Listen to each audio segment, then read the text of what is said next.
আমার দোকানের বিরুদ্ধে বিভিন্ন ধরনের চক্রান্ত চলছে, সোশ্যাল মিডিয়াতে ভাইরাল করতেছে আমার ছেলের কি এসরু। এটা দেখেন সব সরকারি হাসপাতালের রিপোর্ট, পাবলিক রিপোর্ট, এই থানাতে ডায়েরি করছি। আমার ছেলের কোনো কিছু নাই, আমার ব্যবসাটা ক্ষতি করবার লাগে আমার দোকানের মধ্যে এই চক্রান্ত করছে মানুষের, যেতে আমি আইনের ব্যবস্থা নিতেছি যারা যাতে এইটা না করতে পারে।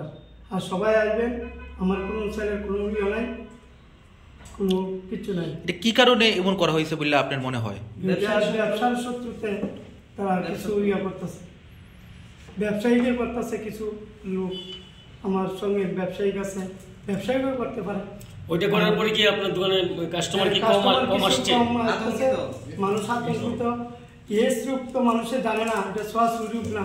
যদি থাকতে থাকে তাহলে আমার ছেলে এই রিপোর্টগুলো করতে এলো, সরকারিভাবে সব কিছুই আছে, দেন না। আমার ছেলে তো বাইরে পড়তেছে, এই এস রূপ করে আমার দোকানের প্রতি এমনভাবে মানুষ ইয়ে করতেছে। একবার স্টাফের সব কিছু আমি পরীক্ষা করাইছি, দেখেন একবার করতেছে আমার, একবার আমার ছেলের স্টাফের মানুষের এই কিতা জানে না।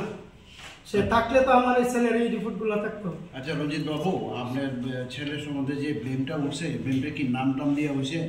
দোকানের নাম দেওয়া হয়েছে, দোকানের নাম দেওয়া হয়েছে হৃদয় রেস্টুরেন্ট মালিকের ছেলে। এই যে এইটা খাওয়া কেনা করতেছে, শিক্ষা কিভাবে চলেছে? সোশ্যাল মিডিয়াতে চলেছে। কতদিন ধরে চলেছে? 20-25 দিন ধরে। আমি থানাতে গেছি, থানাতে তারা চেষ্টা করতেছে বাইর করণে, তারা কঠিন শাস্তি। আপনি তো একজন দীর্ঘদিনের ব্যবসায়ী খোয়াই শহরের, আপনার খোয়াইবাসীর উদ্দেশ্যে কি বলবেন আপনার প্রতিষ্ঠানে? বলছি আমার ছেলের কোনো কিছু নাই, আপনারা সবাই আসেন, কোনো কিছু নাই, আমার দোকানে আসেন, দেখেন রিপোর্টগুলা, সব ভয় করবেন না, দেখেন সব কিছু দেখেন।